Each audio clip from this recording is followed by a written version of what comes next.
बद्रीनाथ में नर और नारायण हैं। बद्रीश भगवान दो पर्वतों के बीच में हैं। एक का नाम है नर और दूसरे का नाम है नारायण। बिल्कुल मध्य में है, इन द वैली बद्रीश, नर नारायण के बीच में। और महाराज भगवान की आराधना कर रहे हैं ये दोनों।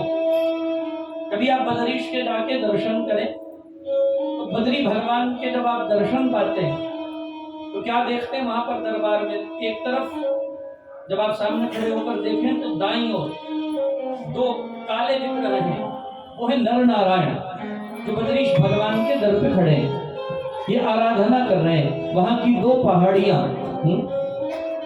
महाराज ऐसा माना जाता है ये नर और नारायण आज भी तप कर रहे हैं। और एक दिन ऐसा आएगा जब इनका तप ध्वंस होगा, जब ये दोनों पहाड़ियां आपस में मिल जाएंगी, गिरेंगी, तो जो मूल बद्री है वो ध्वंस हो जाएगी। फिर भविष्य बद्री है। आजकल लोग वहां भी दर्शन करके आते हैं भविष्य बद्री का। हमारी बड़ी इच्छा है अगले वर्ष 12 ज्योतिर्लिंग यात्रा, उसमें बद्रीश भगवान का भी हम दर्शन शामिल करेंगे। 15 दिनों में 12 ज्योतिर्लिंग यात्रा पूरी करेंगे, ऐसा मेरा हृदय का संकल्प है। जो भी चलना चाहें तो बद्रीश का दर्शन, वहां नर नारायण और वहां फिर भविष्य बद्री बनी। ये लोग आज भी तप कर रहे हैं। भगवान शंकर यहाँ स्वयं आकर नर नारायण की पूजा स्वीकार करते, बद्रीश स्वयं नर नारायण की पूजा का स्वीकार करते, नित्य आते जाते। तो नर नारायण ने एक दिन सोचा कि हम भगवान को कितना कष्ट देते। अब भगवान को बुलाते, आवाहन करते, अक्षत छोड़कर आप आवाहन करते, अस्य प्राण प्रतिष्ठन्तु करते, अक्षत छोड़ते। तो फिर जब विसर्जन करते हैं यहाँ तो देव गणा सर्वे पूजा मादाय मावकी मिष्ट कामं प्रदानाय पुनरागमनाय च।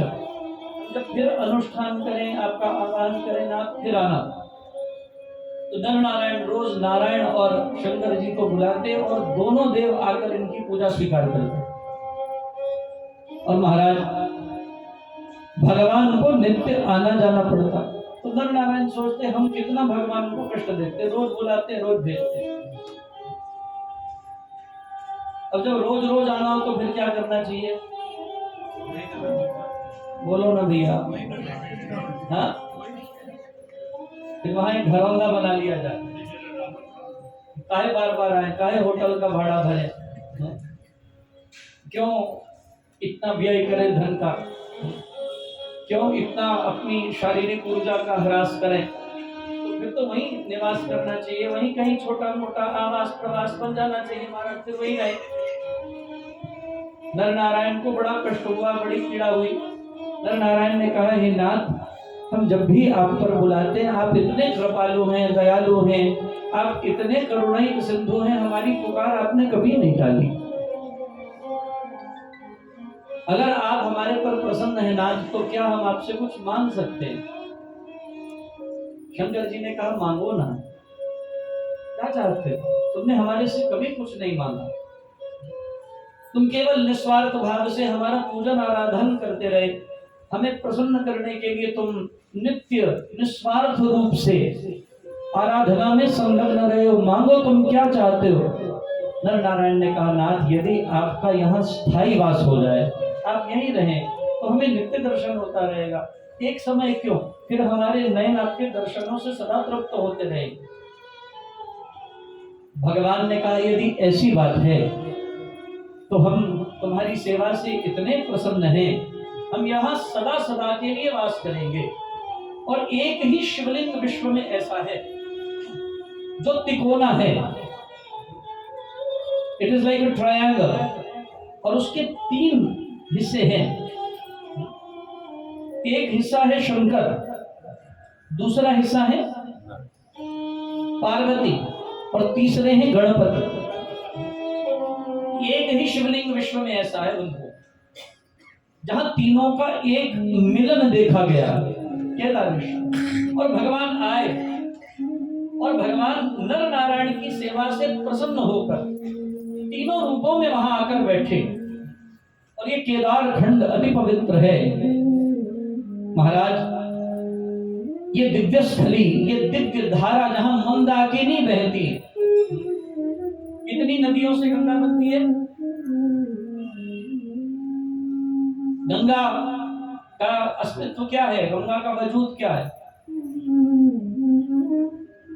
गोमुख से आती है जी। 4 नदियां गंगा बनाती है, सरस्वती और अलकनंदा बद्रीनाथ से, मंदाकिनी केदारनाथ से, और फिर भागीरथी टिहरी से। जब ये तीनों आकर मिलती हैं, कहा कर्णप्रयाग में, रुद्रप्रयाग में, तीनों आकर मिलती। और सरस्वती तो लुप्त मानी गई है, 4 मिल जाती है एक तरफ, तब बनती है गंगा। उससे पहले गंगा नहीं बनती, इसलिए बद्रीनाथ में गंगा स्नान नहीं हो सकता, केदार में गंगा स्नान नहीं हो सकता, वो रुद्रप्रयाग के बाद ही होता। वहां से गंगा बनी। गंगा स्वयं अस्तित्व नहीं रखती महाराज, इन चारों का समन्वय, इन चारों का संगम गंगा बनाता। तो केदार से आई मंदाकिनी, अलकनंदा और सरस्वती आई बद्रीनाथ से, और टिहरी से आई भागीरथी, जिसको भगीरथ ने, दिलीप अंशुमान भगीरथ ने प्रकट किया। तब से पितरों के त्राण हेता सगर के 60,000 पुत्रों के उद्धार के लिए भागवत में आएगा, कल से सुनाएंगे। तो महाराज बड़े भाव और प्रेम सहित भगवान आए, मंदाकिनी के तट पर केदारेश्वर की स्थापना हुई। 6ठे शिवलिंग है, ज्योतिर्लिंग है भीम शंकर। कामरू देश में भीमा शंकर नाम का ज्योतिर्लिंग है। इस नगर में काम वासना का बड़ा बाहुल्य था, सब लोग पापी थे, शुद्ध और पवित्र आचरण कोई नहीं करता था। यहाँ पर करकटी नाम की एक राक्षसी रहती थी, उसके पुत्र का नाम था भीम, और करकटी का विवाह विराध नाम के एक राक्षस से हुआ, जिसके हंता भगवान राम थे, राघवेंद्र सरकार थे। और उसके मरने के बाद करकटी एकांत में नित्य गुजारा करती। और एक दिन इसी क्षेत्र में कुंभकर्ण आया, और करकटी के तेज और तप को देखकर इतना आकर्षित हुआ कुंभकर्ण कि इसने उसका बलात् हरण करके उसके साथ रति क्रिया की। और उसके फलस्वरूप भीम से, भीम नाम का पुत्र पैदा हुआ, कुंभकर्ण का पुत्र करकटी से। और महाराज वे अपने पुत्र को लेकर अकेली रहती,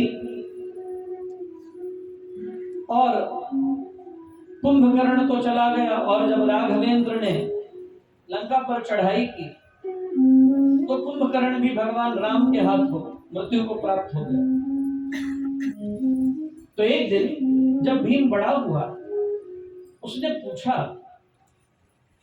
कि मां, मैंने जब से होश संभाली है मुझे सिर्फ तुम ही पालती हो, हमारा पिता कौन है? करकटी रो पड़ी। भीम ने अपनी सौगंध दी और कहा, बताइए हमारा पिता कौन है? करकटी ने कहा, बेटा मैं तुझे क्या बताऊं, मैं कैसे इस जीवन में निर्वाह कर रही थी। तेरे पिता विराध, जो भगवान राघवेंद्र के हाथ मृत्यु को प्राप्त हुए, उसके बाद कुंभकर्ण ने मेरे साथ